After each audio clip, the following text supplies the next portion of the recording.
اللہ نے کسی کو بھی اسباب سے ہٹ کے کسی بھی قسم کا کوئی بھی اختیار بولو بھائی نہیں دیا. اسی شرک کی نفی کے لیے قرآن آیا ہے اور انبیاء آئے ہیں. تو نوح علیہ السلام کی قوم نے بزرگوں کے مرنے کے بعد ان کی مورتیاں بنا لی. بولا کہ چونکہ اللہ ان بزرگوں سے خوش تھا تو ان کی مورتیوں کے سامنے جھکو گے, ان سے مرادیں مانگو گے تو یہ اللہ کی عطا سے ہمیں دیں گے, خود نہیں دیں گے, اللہ کی عطا سے. اللہ نے ان کو اختیار دیا تو یہ ہمیں کیا دیں گے, اس اختیار سے ہمیں دیں گے. اب اس پر ایک اشکال ہوتا ہے کہ ہم تو دیکھتے ہیں کہ بزرگوں اور پیغمبروں کے ہاتھ پہ بہت سی ایسی چیزیں صادر ہوئی ہیں جس کی کوئی سائنٹیفک لاجک نہیں ہے. کلمہ پڑھا رہا ہوں آپ لوگوں کو, میں لا الہ الا اللہ کا مطلب بیان کر رہا ہوں. ہمارے ہاں عقیدے پہ اکثر بیان ہوتا ہی نہیں ہے.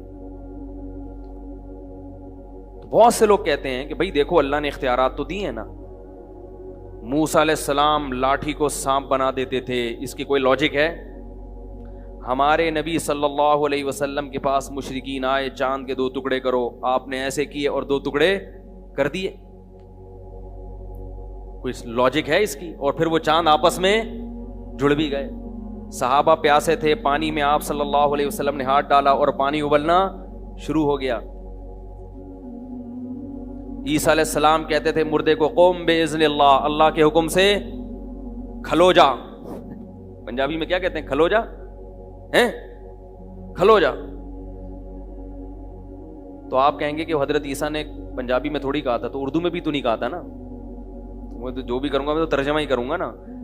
اور عربی میں بھی نہیں کہا تھا, جو قرآن نے کہا نا قم باذن اللہ, تو عربی میں تھوڑی, ان کی تو عبرانی زبان تھی یا سریانی زبان تھی, اس میں کہا نا انہوں نے. تو کیا کہا, کھلو جا. یہ کھلو جا میں اس لیے کہہ رہا ہوں کہ پنجاب والے جب کسی کو آرڈر کرتے ہیں تو اسٹائل تھوڑا سا الگ سا ہوتا ہے, اس میں بندہ نہیں بھی کھڑا ہو رہا ہو تو کھڑا ہو ہی جائے گا. تو اس لیے مردہ اگر نہیں بھی چاہتا تھا نا کھڑا ہونا, وہ عیسیٰ علیہ السلام کا حکم سن کے کیا ہو جاتا تھا, کھڑا ہو جاتا. کیونکہ آپ بولو نا اٹھیے, اردو میں آپ کیا بولیں گے, اٹھیے, وہ نہیں اٹھے گا. اردو میں بڑی شائستگی ہے, آئیے جائیے, تبھی اردو میں کوئی کام ہوتا ہی نہیں ہے. ایک صاحب تھے, وہ ٹرک اڈا نہیں ہے, ٹرک اسٹینڈ جو ماڑی پور میں, وہاں انہوں نے آفس کھولا, اردو اسپیکنگ تھے, وہ آفس کھولا انہوں نے. میں ان کے پاس گیا تو وہ عجیب اسٹائل سے لوگوں سے بات کر رہے ہیں, ملازمین سے. تو میں نے کہا یار یہ کون سا اسٹائل ہے؟ کہہ رہے ہیں یار ان سے تمیز سے بات کرو تو کام, ان سے بولو نا یہ ڈبے اٹھا کے ٹرک پہ رکھ دیجئے, ٹرک لوڈ کرنا ہے, مال پنجاب جا رہا ہے, رکھیے. کوئی بھی ہلتا ہے, ان کو ٹھڈے مار کے. تو اللہ نے ہمارے ملک میں ہمیں مختلف قسم کی زبانیں دی ہیں, جب جس زبان سے کام اٹھانا ہو آپ وہ کام اٹھاؤ. تو جو شرافت سے نہ آ رہا ہو, شر اور آفت کا بولو کھڑے ہو جائیے, نہیں ہو رہا کھلو جا, ایک دم کھڑا ہوگا وہ. تو میں یہ عرض کر رہا تھا, ہر زبان میں ایک مٹھاس ہے. پنجاب کی زبان میں ایک الگ سی مٹھاس بھی ہے جو اردو میں نہیں ہے. بعض جملے پنجابی زبان کے اتنے مزے کے لگتے ہیں کہ وہ اردو میں مزہ ہی نہیں. میں کیونکہ پوری طور پر قدرت نہیں ہے اس لیے میں بیان نہیں کر سکتا, لیکن ان کی زبان میں نا بعض جملے ایسے ہیں جو اردو میں مزہ نہیں آتا. تو اردو کی الگ تہذیب ہے. خیر بات کہاں سے کہاں چلی گئی.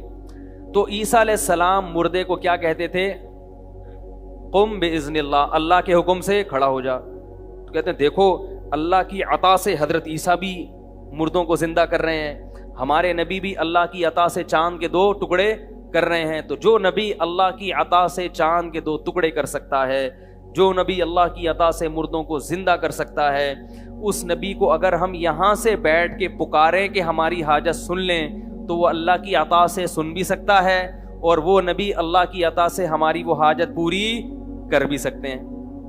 یہ بات سمجھ میں. تو ہم اگر پکار رہے ہیں تو ہم اللہ کی عطا سے یہ تصور کر کے, تو اس لیے قرآن نے جو کہا ہے کہ غیر اللہ کو مت پکارو, تو اس سے وہ پکار مراد ہے جو اللہ کی عطا کے بغیر والی پکارو. یہ اشکال کر رہا ہوں کہ اس کو میرا نظریہ نہ سمجھ لیں, یہ اشکال کرتے ہیں لوگ. اس اشکال کا جواب یہ ہے کہ دیکھو, ایک ہوتا ہے کسی کو اختیار دے دینا, ایک ہوتا ہے کسی کے ہاتھ سے کوئی کام کرا دینا. دونوں میں فرق ہے. دونوں میں کیا ہے, آپ لوگ حاضر ہیں نا اچھی طریقے سے. ایک ہوتا ہے کسی کے ہاتھ پہ کوئی کام صادر کر دینا, اور ایک ہوتا ہے کسی کو اس کا اختیار دے دینا. اختیار دینے کا مطلب کیا ہے؟ پانی کی جو سپلائی ہے یہ کس کے اختیار میں ہے؟ واٹر بورڈ والوں کے نا. وہ جب کھولیں گے نل تو پانی آئے گا, وہ بند کر دیں تو آپ قحط سے ہلاک. ملک کا جو وزیر اعظم ہے یا جو صدر ہے وہ واٹر بورڈ والوں سے محض کام نہیں لیتا, بلکہ باقاعدہ اس نے واٹر سپلائی کا ان کو اختیار دے دیا ہے. کیا میرے در پہ آنے کی ضرورت نہیں ہے؟ واٹر بورڈ کا ادارہ بنایا ہی اس لیے ہے کہ جس کو پانی کی ضرورت ہو وہاں جا کے دھرنا مارے, اسلام آباد میں آنے کی ضرورت نہیں ہے. وہ اگر کام نہ کریں پھر اس کی کمپلین کے لیے میرے پاس آؤ, لیکن پہلا اسٹیپ کون سا ہے؟ اس کا ہے. اس کو میں نے کیا کیا ہے؟ اختیار دیا ہے. یہ مطلب ہوتا ہے اختیار دینے کا. اور کام کرانے کا مطلب کیا ہوتا ہے؟ واٹر بورڈ والوں کے پاس آپ گئے, بولا بھائی پانی بند ہے اتنے عرصے سے, وال آپ کھول دیں. تو اس نے ایک ملازم کو بولا یار اس کو وال کھول ذرا. وال کھولنے کے اختیارات نہیں دیے کہ جب چاہو کھولو جب چاہو بند کر دو. ہاں ابھی وال کھولنے کا کام کس سے لیا جا رہا ہے؟ ملازم سے. تبھی آپ ملازم کے پاس نہیں آؤ گے, آپ ڈائریکٹ کس کے پاس جاؤ گے؟ واٹر بورڈ والوں کے پاس. اس کی اور آسان مثال دیتا ہوں کہ اختیار دینا کیا ہوتا ہے اور کام لینا کیا ہوتا ہے. دیکھو آپ لوگ جاتے ہیں نا اکثر کوئی ڈاکومنٹ تیار کرنے ہوتے ہیں اسٹیمپ پیپر, تو منشی صاحب کے پاس جاتے ہیں, وہ ڈی سی آفس کے باہر لوگ بیٹھے ہوئے ہوتے ہیں پیپر. آپ کیا کرتے ہیں؟ اب تو ٹائپنگ شروع ہو گئی, پہلے قلم سے لکھتے تھے. آپ کہتے ہیں بھائی میرا فلاں کے ساتھ لین دین ہے, اس کو کے ڈاکومنٹس تیار کرنے, آپ اس کو کیا کریں؟ لکھیں. تو آپ نے اس کو اختیار دیا کہ یہ چیز آپ لکھیں. وہ لکھتا خود نہیں ہے, قلم سے مدد لیتا ہے, وہ قلم کے ذریعے لکھتا ہے. تو اختیار کس کے پاس ہے لکھنے کا؟ رائٹر کے پاس, کاتب کے پاس. کام کس سے لے رہا ہے وہ؟ قلم سے. قلم کو اختیار نہیں دیا. اگر قلم کو اختیار دیا ہوتا تو آپ قلم کے پاس جا کے کہتے کہ لکھو, اور قلم خود اٹھ کے گھومنا شروع کر دیتا. قلم کاتب کے ہاتھ میں ایسا ہوتا ہے کہ اس کی اپنی کوئی حیثیت نہیں ہوتی. کاتب جدھر کو گھمائے گا قلم وہاں گھومے گا. اور اختیار کس کے پاس ہے؟ طاقت کس کے پاس ہے؟ کاتب کے پاس. تو یاد رکھو پیغمبروں کے جتنے معجزے ہیں اس میں کسی بھی کام کا پیغمبر کو اختیار نہیں دیا جاتا. پیغمبر کی انگلی سے, پیغمبر کے ہاتھ سے کام لیا جاتا ہے. کام کرنے والا کون ہوتا ہے؟ اللہ. اور 100% اختیار کس کے پاس ہوتا ہے؟ اللہ کے پاس ہوتا ہے. جب مشرکین ہمارے نبی کے پاس آئے کہ چاند کے 2 ٹکڑے کریں, تو اللہ نے ہمارے نبی کو وحی کی کہ آپ اشارہ کریں ٹکڑے میں کر دوں گا. یہی وجہ ہے کہ جب بھی مشرکین آ کے مطالبہ کرتے تھے معجزے کا, تو نبی ہر دفعہ ان کا مطالبہ پورا نہیں کرتے تھے, بلکہ کہتے تھے کہ میں یہ کام نہیں کر سکتا. جب اللہ نے کر دیا تو کر دیا, جب نہیں کیا تو آپ نے کیا فرمایا؟ نہیں. آپ سورہ بنی اسرائیل اٹھا کے دیکھیں, لن نؤمن لکا, ہم تجھ پر ایمان اس وقت تک نہیں لائیں گے. مشرکین کہتے اے نبی اس وقت تک ایمان نہیں لائیں گے حتی تفجر لنا من الارض ينبوعا, آپ اشارہ کریں اور زمین سے چشمہ جاری ہو جائے. او تکون لک جنت من نخیل وعنب, اشارہ کریں ایک باغ کھجور کا اور ایک انگور کا پیدا کریں. یہ مطالبہ کون کر رہا ہے؟ بولو بھائی مشرکین. اور کس سے؟ نبی سے. اور اس کا تذکرہ کہاں ہے؟ قرآن میں. یہ سارے مطالبے ہو رہے ہیں نا کہ یہ کریں آپ. اور یکون لک بیت من زخرف, ایک گھر ہونا چاہیے سونے کا, اشارہ کریں ادھر سونے کا گھر بن جائے. او ترقا فی السماء, ابھی ہمارے سامنے آسمان پہ جائیں. ہم کہتے ہیں نبی آسمان پہ گئے ہیں, یہ معجزہ تھا, لے جانے والا کون ہے؟ اللہ. اسباب کی دنیا میں اپنے اختیار سے انسان اتنی اوپر نہیں جا سکتا. ممکن مر جائے گا نا انسان, ہے آکسیجن بھی نہیں ہے, اور اتنی یہ اللہ کی قدرت تھی کہ اپنے حبیب کو 7ویں آسمان پہ لے گیا. تبھی اس میں کوئی اعتراض بھی نہیں ہے, اشکال بھی نہیں, بھئی اللہ سب کچھ کر سکتا ہے. تو او ترقا فی السماء, آسمان پہ جائیں. لن نؤمن لرقیک حتی تنزل علینا کتابا نقرأ, اور ہم جانے پر یقین نہیں کریں گے جب تک ہمارے سامنے آسمان سے قرآن لے کر نہ آئیں. ہم اس کو پڑھیں گے پھر پتہ چلے گا کہ یہ واقعی, ہمیں تو نہ جبریل نظر آتے ہیں آسمان سے جو لے کر آ رہے ہیں, یہ تو سب چیزیں آپ دیکھ رہے ہیں. ان تمام چیزوں کا نبی نے جواب کیا دیا قرآن میں. نبی یہ بھی کہہ سکتے تھے کہ بھائی اللہ نے مجھے اختیارات دیے ہوئے ہیں لیکن میں تمہارے بیجا مطالبوں پہ اپنے اختیارات کو استعمال نہیں کروں گا. میں جب چاہوں گا تو معجزہ دکھاؤں گا, جب چاہوں گا معجزہ نہیں دکھاؤں گا. اختیارات تو ہیں اللہ کی عطا سے, میں سب کچھ کر سکتا ہوں لیکن میں کر نہیں رہا. یہ نہیں فرمایا. فرمایا سبحان ربی, قل اے نبی ان سے کہہ دیجیے سبحان ربی, میرا رب ہر عیب سے پاک ہے. عجز والا جو عیب ہے نا, کچھ نہ کر سکنے کا عیب, اس عیب سے کون پاک ہے؟ میرا رب پاک ہے. ہل کنتو الا بشرن, نہیں ہوں میں مگر ایک انسان, رسولہ, اللہ کا بھیجا ہوا پیغمبر. تو انسان تو یہ کام نہیں کر سکتا, انسان کو اسباب سے ہٹ کے اختیارات نہیں ہوتے, انسان کی صلاحیتیں محدود ہوتی ہیں. اتنی کلیئر کٹ بات قرآن میں آنے کے بعد بھی حیرانگی اس پر ہوتی ہے اس امت میں شرک کیسے پھیل گیا. بھائی یہ تو قرآن کے ترجمہ پڑھ لو تو سمجھ میں آ جائے گا. پتہ یہ چلا کہ اللہ نے اپنے نبی کو اس قسم کے اختیارات بولو بھائی نہیں دیے تھے. ہاں جب اللہ وحی کرتے کہ آپ یہ کام کریں, ہم آپ کے ہاتھ پہ یہ معجزہ دکھا دیں گے, تو اللہ تو جس کو چاہے دکھا سکتا ہے. جس کے ہاتھ پہ, وہ بزرگوں کے ہاتھ پہ کرامتیں بھی ظاہر کر سکتا ہے اور انبیاء کے ہاتھ پہ معجزے بھی ظاہر کر سکتا ہے. یہی وجہ ہے کہ حضرت موسیٰ علیہ السلام لاٹھی کو سانپ بنانا نہیں جانتے اور نہ ان کو اللہ نے اختیار دیا. اگر اختیار دیا ہوتا تو ہر دفعہ اللہ سے پوچھتے نہیں کہ اب کیا کرنا ہے. پہلی دفعہ جب اللہ نے حضرت موسیٰ کے ہاتھ میں لاٹھی پکڑائی, بلکہ پہلے سے لاٹھی تھی, اللہ نے پوچھا یہ کیا, فرمایا پھینکو زمین پہ. جب زمین پہ پھینکا وہ سانپ بن کے دوڑنے لگی. اگر خود سانپ بنائی ہوتی تو موسیٰ علیہ السلام اسے دیکھ کے خوفزدہ ہوتے. قرآن کہہ رہا ہے ایسا بھاگے ہیں حضرت موسیٰ, ولم یعقب, پیچھے مڑ کے بولو بھائی نہیں دیکھا. پھر اللہ کہہ رہے خذھا, اے موسیٰ اس سانپ کو پکڑ لے. اگر موسیٰ علیہ السلام کو سانپ کو دوبارہ لاٹھی بنانے کا اختیار ہوتا تو حضرت موسیٰ خود پکڑتے اور کیا بنا دیتے اس کو. کہتے جیسے میں نے لاٹھی کو سانپ بنایا, میں اللہ کی عطا سے اس سانپ کو لاٹھی بھی بنا سکتا ہوں. اللہ نے بتایا کہ یہ جب میں چاہوں گا اسی وقت ہوگا, آپ کے سوچنے سے, آپ کے ارادے سے نہیں ہوگا, کیونکہ اختیار میرے پاس ہے, آپ کے پاس نہیں ہے. واٹر پمپ والوں کے پاس ہم جاتے ہیں نا تو وہ کہتے ہیں اختیار ہمارے پاس ہے, ہم جب چاہیں گے نل کھلوائیں گے, جب چاہیں گے نل نہیں, لہذا ہمارے پاس آؤ, ان کے پاس مت جاؤ. تو اب کیا ہے, موسیٰ علیہ السلام کو اللہ نے کہا یہ لاٹھی کیا بنے گی دوبارہ, خذھا, اے موسیٰ اس کو پکڑ لے, سنعیدھا سیرتھا الاولی, ہم وعدہ کرتے ہیں عن قریب, سا کا مطلب یہ وعدے کے لیے آتا ہے, عن قریب ہم یہ کریں گے, اس کو واپس لاٹھی بنا دیں گے. پھر موسیٰ علیہ السلام نے پکڑا, اچھا اللہ اب اطمینان ہو گیا.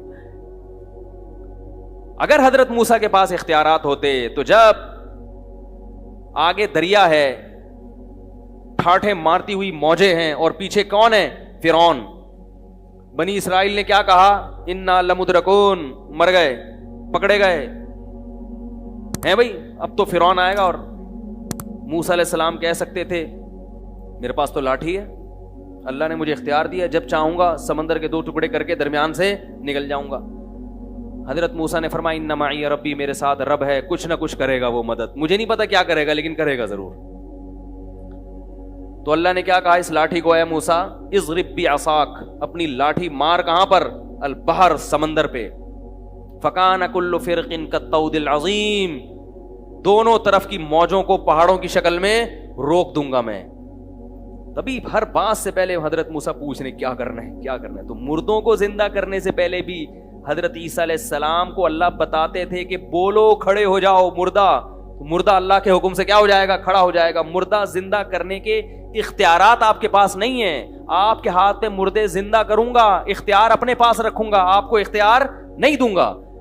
اب بھی کلیئر نہیں ہو رہی بات تو میرے بھائی پھر تو کیسے سمجھائیں یار, کیسے سمجھائیں. میں ان لوگوں سے کہتا ہوں جو غیر اللہ کی پکار کو جائز سمجھتے ہیں, دیکھو میں فرقہ پرست آدمی نہیں ہوں, نہ میں کفر اور شرک کے کسی متعین شخص پہ فتوے لگاتا ہوں, لیکن آپ اپنی آخرت کی فکر کرو. ابراہیم علیہ السلام نے اپنی قوم کو سمجھایا کہ شرک چھوڑ دو, قوم نہیں مانی. ابراہیم علیہ السلام نے کہا انما اتخذتم من دون اللہ اوثانا مودۃ بینکم فی الحیات الدنیا, تمہارے آپس میں ریلیشن اچھے ہیں, اس ریلیشن کی وجہ سے میری بات کا انکار کر رہے ہو, لیکن یہی تعلقات قیامت کے دن تمہارے نقصان کا سبب بنیں گے, ایک دوسرے کے دشمن بن کے ایک دوسرے کے گریبان پکڑو گے. اس لیے میں اللہ کا واسطہ دے کے ان لوگوں سے کہتا ہوں جو یہ کہتے ہیں کہ اللہ نے اپنے نبی کو بھی اختیارات دی, ہم نبی سے بھی مانگ سکتے ہیں, بزرگوں سے بھی مانگ سکتے ہیں, مزاروں پہ بھی سجدے کر سکتے ہیں, تو یاد رکھو کہ اگر آپ اپنی اس روش سے باز نہیں آئے, اور تو یہ بھی کیا ہے, یہ آپس کے مسلک پرستی, پیر پرستی. میرے دامت برکاتہم نے کہہ دیا ایسا نہ ہو کہ جیسے ابراہیم علیہ السلام اپنی قوم کو ڈرا رہے تھے, تو وہ ڈر وہ تنبیہ ہمارے لیے بھی ہے کہ یہی تعلقات قیامت کے دن ایک دوسرے کے لیے عذاب بن جائیں گے. اللہ شرک کے معاملے میں بہت غیرت رکھتا ہے. وہ کہتا ہے نہ میں نے کسی کو اختیار دیا, لم یتخذ ولیا من الذل, نہ کسی کو کمزوری کی وجہ سے میں نے اپنا ولی بنایا, نہ وزیر بنایا. وزیر ہوتا ہے نا کہ کچھ کام آپ کریں گے, کچھ اختیارات اس کے پاس ہیں, کسی کو نہیں. بلکہ اللہ نے کہا قرآن میں مثالیں دی ہیں, ضرب لکم مثلا من انفسکم. اللہ فرماتے ہیں ابھی بھی سمجھ میں نہیں آیا تو میں تمہیں ایک مثال دیتا ہوں تمہاری ہی. هل لکم مما ملکت ایمانکم من شرکاء فیما رزقناکم, کہ تمہارے جو غلام ہوتے ہیں کیا تم ان غلاموں کو اپنے ساتھ شریک کرتے ہو اپنی پراپرٹی میں؟ فرمائے کہ جب پراپرٹی جو کم درجے کی چیز ہے اور تمہارے غلام بھی کم درجے کے ہیں, تمہارا اپنے غلاموں سے اتنا اوپر رتبہ نہیں ہے جتنا میرا مخلوق سے اوپر کا مقام ہے. غلام بھی تمہاری طرح کا انسان ہے, تم اس کو شریک نہیں کرتے اپنی پراپرٹی میں, تو میں اپنے اختیارات میں اپنی مخلوق کو کیسے شریک کروں گا؟ جبکہ مخلوق کا جو مقام ہے, دیکھو ہمارا جو غلام سے رشتہ ہوتا ہے تو غلام بھی انسان, ہم بھی کیا ہیں, انسان, تو اتنا کم درجے کا نہیں ہوتا ہم سے. لیکن مخلوق تمام کی تمام, اس کا تو اللہ سے کوئی اس لحاظ سے رشتہ, جو یعنی جنس کے لحاظ سے تو کوئی رشتہ بنتا ہی نہیں ہے نا. وہ مخلوق ہے, وہ خالق ہے. اولاد اور باپ کا رشتہ نہیں ہے, بھائی بہن کا رشتہ نہیں ہے. فرمایا انتم الفقراء الی اللہ, سب کے سب فقیر و محتاج ہو میرے, کسی کو میں نے کسی بھی اختیار میں شرکت نہیں دی ہے, سب اپنے پاس رکھا ہے. تو اس لیے بھائی یہ بہت خطرناک شرک ہے جو آپ کی قبر کو آگ سے بھر دے گا, آپ کی بخشش کی دعا کو حرام کر دے گا آپ کے والدین اولاد کے لیے. اولاد کو اجازت نہیں ہوگی کہ آپ کے لیے بخشش کی دعا مانگیں. اب بات سمجھ میں آئی کہ معجزہ الگ چیز ہے, اختیار دینا الگ چیز ہے. بالکل اس کی مثال ایسے ہے, بارش اللہ برساتا ہے, برسانے کا کام کس سے لیتا ہے؟ فرشتوں سے. کہتے ہیں بارش برسانے کا فرشتہ یہ فلاں, تو کام اللہ کسی سے بھی لے سکتا ہے, فرشتوں سے بھی, پیغمبروں سے بھی, اولیاء اللہ سے بھی, مگر اختیار کس کے پاس ہے؟ تبھی ہم بارش کی دعا, بارش کے لیے فرشتوں کو نہیں پکارتے, اسی طرح میرے بھائی بارش کے لیے پیغمبروں کو بھی نہیں پکارتے. فرشتے نے حضرت مریم کو اولاد عطا کی, قرآن میں آتا ہے, سمجھو اس کو اچھی طرح. جبریل آئے حضرت مریم کے پاس, مریم نے پوچھا کون ہو؟ فرمایا فرشتہ ہوں, انسان نہیں ہوں. کیوں آئے ہو؟ لِأَهَبَ لَكِ غُلَامًا زَكِيًّا, بیٹا دینے کے لیے آیا ہوں. تو کیا اللہ نے جبریل کو اختیار دے دیا کہ اولاد دیں؟ نہیں اختیار دیا. اللہ بیٹا دے رہے ہیں, پھونک کس کی استعمال ہو رہی ہے؟ بولو بھائی, جبریل کی. یہی وجہ ہے کہ جب بھی اولاد مانگی جاتی ہے کبھی بھی کسی فرشتے سے یا جبریل سے, بولو نا, نہیں مانگی جاتی. تو اگر آپ یہ دلائل دیتے ہو کہ اللہ کے نبی نے چاند کے 2 ٹکڑے کیے اور یہ کیا, یہ معجزہ دکھایا, تو ہم اللہ کے نبی سے مانگتے ہیں, تو پھر اولاد کس سے مانگنی چاہیے؟ جبریل سے. وہ تو قرآن میں آتا ہے کہ انہوں نے حضرت مریم کو بغیر باپ کے اولاد دی. تو جو بغیر شوہر کے اب کسی عورت کو اولاد دے سکتے ہیں تو میاں بیوی کو کیوں نہیں دے سکتے پھر؟ وہ یہاں تو شوہر بھی ہے اور بیوی بھی ہے اور دونوں صحت مند ہیں, پھر جبریل سے کیوں نہیں مانگتے؟ اسی لیے نہیں مانگتے, ہمیں پتا ہے کہ حضرت مریم کے اولاد کا ہو جانا جبریل کی قدرت کی دلیل نہیں ہے, یہ اللہ کی قدرت کی دلیل ہے. اور اس سے یہ بھی پتا چلا کہ یہ جو نسبت ہے کہ میں تمہیں اولاد دے رہا ہوں, یہ نسبت حقیقی نہیں ہے, مجازی ہے. بعض دفعہ کسی کے ہاتھ پہ جب کوئی کام ہوتا ہے تو نسبت اس شخص کی طرف کر دی جاتی ہے, کیونکہ بعض لوگ یہ بھی دلیل دیتے ہیں کہ دیکھو نبی نے کہا کہ میں یہ کرتا ہوں, میں یہ کرتا ہوں. حضرت عیسیٰ نے کہا ابریح الاکمہ, میں کوڑ کے مریضوں کو اور مادرزاد نابیناؤں کو میں شفا دیتا ہوں, تو اس سے پتہ چلتا ہے کہ حضرت عیسیٰ دے رہے ہیں نا, تو اللہ نے اختیار دیا, تبھی تو حضرت عیسیٰ کہہ رہے ہیں میں یہ کام کر رہا ہوں. اس کا جواب سمجھیں کہ بعض دفعہ ایسے ہوتا ہے, اس کو کہتے ہیں نسبت مجازی. دیکھو زبان میں نا مجاز بہت چلتا ہے. میں اس کی ایک مثال دیتا ہوں کہ آپ کیا کہتے ہیں, میری گاڑی پنچر ہو گئی, حالانکہ گاڑی نہیں, گاڑی کا ٹائر پنچر, لیکن نسبت آپ نے گاڑی کی طرف کر دی سہولت کے لیے. آپ کہتے ہو یار اس دعوت میں فلاں بندہ 3 ڈشیں کھا گیا, حالانکہ ڈش کوئی کھا سکتا ہے, ڈش کے اندر جو چاول تھے وہ کھائے ہوتے, لیکن نسبت کس کی طرف کر دی. تو لغت میں, زبان میں, انگریزی ہو, اردو ہو, عربی ہو, سب میں یہ چلتا ہے کہ کرنی کسی اور کی طرف نسبت چاہیے تھی. اس کو مجاز کہتے ہیں. آپ کسی کو شیر کہتے ہیں تو مجازہ نہیں ہے, حقیقت نہیں ہے, مجاز لے کے لگ رہا ہے دیکھنے میں شیر. حرکتیں کیسی ہیں, شیر جیسی. حرکتیں کتے جیسی ہوں تو لوگ پیار سے ایسے آدمی کو کیا کہتے ہیں, بولو نا, کتا کہتے ہیں. نفرت سے. اب دیکھو نفرت سے کہتے ہیں, مگر میں نے اس کے لیے لفظ کیا استعمال کیا, پیار سے. یہ بھی مجاز ہے کہ آپ بالکل اس کے اپوزٹ لفظ استعمال کرتے ہیں اس کو کلام میں چاشنی پیدا کرنے کے لیے, ورنہ کسی کو پیار سے کتا نہیں کہا جاتا. پیار سے کتا. دیکھو 2 آدمی بہت لڑ رہے ہو نا, اور ہمیشہ ایک دوسرے کے خلاف نفرت ہو, تو مجازن کہہ دیے جاتے ہیں یار ان دونوں کی تو محبت ہی کبھی ختم نہیں ہوتی, پتہ نہیں کچھ کیوں اتنی محبت کر رہے ہیں, مقصد کیا ہوتا ہے, نفرت کیوں کر رہے ہیں. تو مجاز میں اپوزٹ چیزیں چلتی ہیں. دیکھو قرآن میں آتا ہے, قرآن میں اللہ تعالیٰ کا ارشاد ہے کہ حلال و حرام کرنے کا اختیار صرف کس کے پاس ہے, اللہ کا. نبی نے ایک مرتبہ قسم کھا کے شہد کو اپنے اوپر حرام کر لیا کہ میں شہد نہیں کھاؤں گا. قرآن نے کہا لما تحرم ما احل اللہ لک, اللہ نے جس چیز کو حلال کر دیا آپ اسے حرام کیوں کر رہے ہو. کیا مطلب, یہ آپشن, یہ اختیار کس کے پاس ہے. آپشن تو نہیں کہیں گے اس کو, آپشن تو دو چیزوں کا ہے. یہ کس کے, یہ طاقت کس کے پاس ہے. نبی اللہ کے حلال کو بیان کرتے ہیں, خود سے نبی حلال نہیں کرتے, نہ کسی چیز کو حرام کر سکتے ہیں نہ حلال, یہ تب اللہ کے پاس ہے. تبھی اللہ کے نبی نے اپنے اوپر ایک چیز کو حرام کیا, اللہ نے کہا آپ نے کیسے حرام کر لیا, لہذا اس قسم کو توڑیں, کفارہ ادا کریں. لیکن ایک جگہ قرآن میں آتا ہے, عیسیٰ علیہ السلام نے کہا وَلِأُحِلَّ لَكُمْ بَعْضَ الَّذِي حُرِّمَ عَلَيْكُمْ. عیسیٰ علیہ السلام بنی اسرائیل کے پاس آئے اور کہا میں اس لیے آیا ہوں کہ چند چیزیں جو تم پر حرام کر دی گئی تھیں اللہ ہی کی طرف سے, میں ان کو حلال کرنے آیا ہوں. ایک طرف قرآن کہہ رہا ہے کہ آپ کوئی حلال و حرام نہیں کر سکتا, ایک طرف عیسیٰ ابن مریم کہہ رہے ہیں کہ میں کیا کرنے آیا ہوں, حلال. تو اصل میں یہ بھی نسبت کیا ہے, مجازی, کیونکہ کریں گے اللہ ہی حلال, اس حلت کو بیان حضرت عیسیٰ کریں گے, اس لیے حضرت عیسیٰ نے مجازن اپنی طرف اس کی نسبت کر دی. تو مجازن نسبت اس طرح قرآن میں بھی ہوئی ہے, جیسے وہ سلیمان علیہ السلام کا تخت اٹھا کے لائے ایک بزرگ. سلیمان علیہ السلام نے کہا کہ ایکم یاتینی بعرشہا قبل ان یاتونی مسلمین, کون ہے ملکہ سبا کا تخت اٹھا کے لائے گا, جننے کا میں لاؤں گا, مجلس برخاست ہونے سے پہلے میں حاضر کروں گا. قرآن کہہ رہا ہے جو ایک تھے جن کے پاس کتاب یعنی زبور کا علم تھا, انہوں نے کہا میں پلک جھپکنے سے پہلے لاؤں گا, اور کہا اور تخت حاضر. تو یہ کام کسی انسان کے بس میں نہیں ہے. یہ اختیارات اگر اللہ نے ان بزرگ کو دیے تھے تو پہلے اللہ سلیمان علیہ السلام کو دیتا نا یہ اختیارات, جو نبی تھے. تبھی تو کہنے کون لائے گا بھائی. پتہ یہ چلا کہ لایا کون ہے, اللہ ہے. اللہ نے ان بزرگ کے ہاتھ پہ کرامت ظاہر کر دی, لیکن بزرگ نے نسبت اپنی طرف کر دی, کیونکہ ان کو الہام ہوا کہ اللہ آپ کے ہاتھ پہ یہ کام دکھا دے گا. تو انہوں نے کہا میں لے کر آؤں گا, حالانکہ وہ نہیں لا رہے ہیں. جو یوں کر سکتا ہو وہ تو دنیا کا نظام ہی اس کے ہاتھ میں آ جائے گا بھائی. تبھی میں کہتا ہوں نا, یہ روحانی علاج والے کہتے ہیں نا سنگ دل محبوب آپ کے قدموں میں, اس کو بولو پٹھان ہوٹل سے پیسوں کے بغیر 2 پراٹھے اٹھا کے لا, تو کہاں سے لائے گا قدموں میں.